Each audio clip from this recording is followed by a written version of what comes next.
All right, so the Detroit Lions are dead and Brian Flores killed them. Let's talk about how he was able to do so. What went wrong for the Detroit Lions in this game on a very unhappy Christmas for Lions fans? Let's get into it. Gotta talk some cover zero, right? All-out blitzing is a staple of the Brian Flores defense. You see, that is what he is selling right here. And on a 2nd and 9, there are ways you can beat this. In fact, the Lions are going to try one of those ways right here. Watch as Jared Goff takes a snap, throws it to a wide receiver for a wide receiver screen. However, it is deflected. Again, the idea was, hopefully Jameson Williams could pick up some yards there, at least gain like 5 or 6 and make it tougher to do a cover zero on the next play. Also, defensive backs were kind of over that. Maybe it was a good thing it was tipped. Nonetheless, the Lions were struggling at beating this coverage, which we've seen Flores kind of zero in on. Now, heading over here, to Jared Goff's credit, I thought that, this play was a really good one by him. So this is 3rd and 15.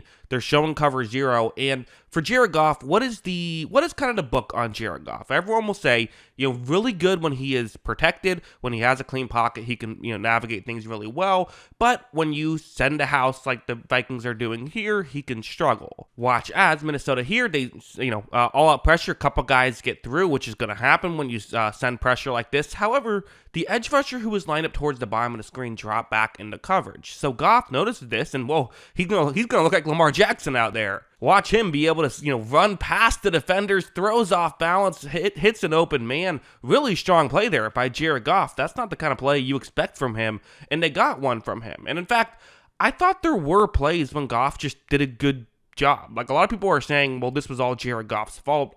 I just strongly disagree with that. I think that he did do some nice things out there. For example, this play, 4th down and goal, huge play in the game, down 7 late in the first half. It's going to be a zone coverage concept. Isaac Taysala is going to try and get into kind of a gap in coverage. You see the route that he is running. He's the one closer towards the top of the screen who's going to run, the first route kind of clears out the middle of the area. He then goes over the middle of the field. Hopefully that can get open. And as you see, watch Jared Goff take the snap. He's going to be patient in the pocket, makes a nice throw. That was not an easy throw to make. Really had to make it perfect. Also, really nice catch there as well. But again, just kind of going to the point of, to say that he was just out there like unable to play is just not true. In fact, I thought when things did work for Minnesota, it was in part Goff making things happen. But now let's go over to the issues. And I want to bring up some issues that were not Goff's fault. We will get into some issues that were his fault as well. Because again, I'm not saying he was perfect in this. He definitely deserves a share of the blame. But let's talk about some of the other shares of the blame here. This is a sequence that the Lions are going to pull off here that drives me absolutely nuts. So it's 3rd and 3, you're at midfield, you feel great, right? Really good situation. I think point expectancy would have you at over 3 points at this point. You're looking like probably 4-point expectancy where you're at right here, because there's a high chance that you're going to convert, and if you don't convert, you can at the very least go for it and try and convert that way. So the Lions do this thing where they run the ball, even though it wasn't really a great front to run the ball into. They end up getting to here, where now it's a 4th down and 1. I've never been crazy about this strategy. I get it. In 4th and 1, the odds of converting have never been higher, right? With not just the tush push, but there's now the threat of the tush push, which means that you have to always stack your guys inside, and that means these more outside runs can get open. However, I kind of feel like I tend to just not love the idea of playing for the 4th down. Watch us here, the Lions false start, tight end moves, that was a false start, and because of it, again, the Lions were going to convert, so maybe I'm just being too harsh, and maybe it's just that, hey, don't false start, and it looks like you were good, although, actually, I don't know if it's fair to say the Lions would have converted, because the Vikings definitely stopped playing once the false start happened. But nonetheless, the Lions had to punt the ball back to Minnesota, and that's a missed opportunity. They were in a good spot and they blew it. So whether you want to blame the coaching, you want to blame the false start, whatever, it's an issue. Also this, where you see that just a fumbled snap, Vikings recover. Great play by Minnesota to recover that fumble. But this is what I'm talking about with the Lions in this game, where these are unforced errors, right? The Vikings made plays and were able to make good things happen. But this was just straight up an unforced error by Detroit. You got to get the snap correct. And if you can't do that, well then, obviously nothing else matters. So Peyton Manning used to always say a fumble snap, if it happens once a season, that's once too many. It's a bit of a Peyton Manning thing, but nonetheless, I mean, this is an issue, and we'll talk about it again in a second. But now I want to talk about a couple schematic things that are not really X's and O's, but just kind of a little bit more simple than that. So, like right here, it's kind of X's and O's. So, Minnesota showing heavy pressure, and essentially what the Lions are going to do is they have a tight end and a halfback who are going to block the edge rushers and then go out and run a route. So essentially you push the edge rusher further deep, give the tackle time to go back and make the play.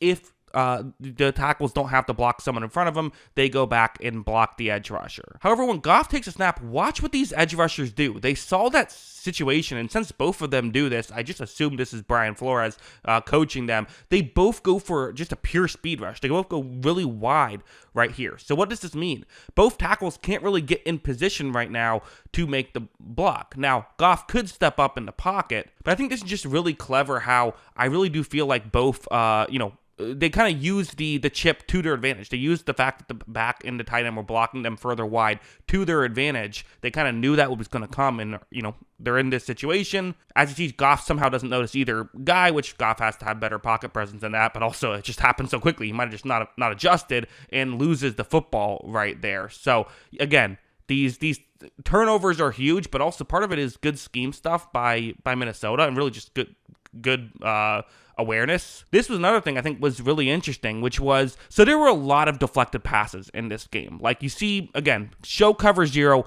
What does Goff want to do? He wants to throw the ball quickly. And people have brought up that, in college, it was kind of a thing that they would talk about where he had a low throw angle, right? That's kind of something that even though he's a tall enough quarterback, for whatever reason, it kind of comes out a little bit lower than you would expect. Well, watch how on this play, watch how high these two Minnesota players get up when Goff is into throwing motion, which almost makes you wonder, should you have tried to pull some pump fakes there, but then it's difficult because it messes up your own timing.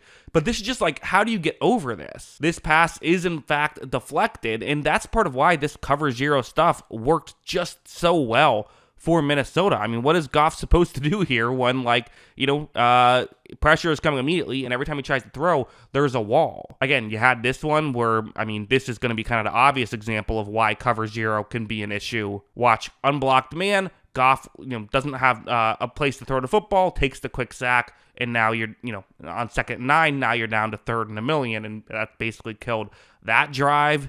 This is 3rd and 18, so, you don't expect a ton right here, so that is worth noting. But again, Vikings showing an all-out pressure, and also worth noting, this is a tie game midway through the third. Goff takes the snap, and he's just going to, give his receiver a chance. The issue is that it's not really a great situation. Receiver falls down, ends up getting intercepted. And, again, that gives Minnesota the ball in good field position. Yes, you were going to lose the ball either way, and it wasn't the worst in the world, but nonetheless, they returned it to right around midfield. Like, that's an extra 20 yards of field position, which in a game where Max Brosmer is the quarterback on the other side of the field, you don't want to give up. But also this one, 3 minutes and 11 seconds left. The Lions do have all their timeouts. Listen, crazier things have happened. You get points on the board here, and then you go for, you don't have to onside kick even. So, still very much in it. Guess what the Vikings are running here? Again, all-out pressure, one-on-one matchups across the board. Goff throws one. It's open, and oh no, just dropped by Amon-Ra St. Brown. And, again,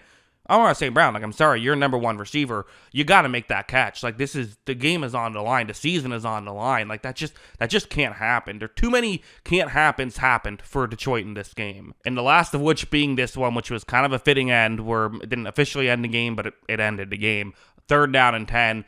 On the outside of field goal range. Again, a field goal does a lot of good stuff here for the field goal. You kick a field goal quickly. That allows you to, now with 3 minutes left, you have time for a stop, which you assume you're going to get with Max Brosmer on the other side. One last chance. And once again, it's a bad snap. Looks like the timing was off. Goff isn't able to fall on it cleanly. Andrew Van Ginkel is somehow, and they're able to get the ball, and that's ball game, really. So yeah, disappointing season for Detroit. No getting around it. A lot of people saying, bringing up the Dan Campbell saying this might have been our only shot quote from, after the conference championship game. And listen, the Lions were nearly a playoff team this year. A couple close games bounced differently, and that does change things. But, they had they had offensive line issues. That's something they're going to have to fix. They haven't had tackle injuries with their left tackle. That's a problem. That definitely hurt them. But honestly, their offense was fine.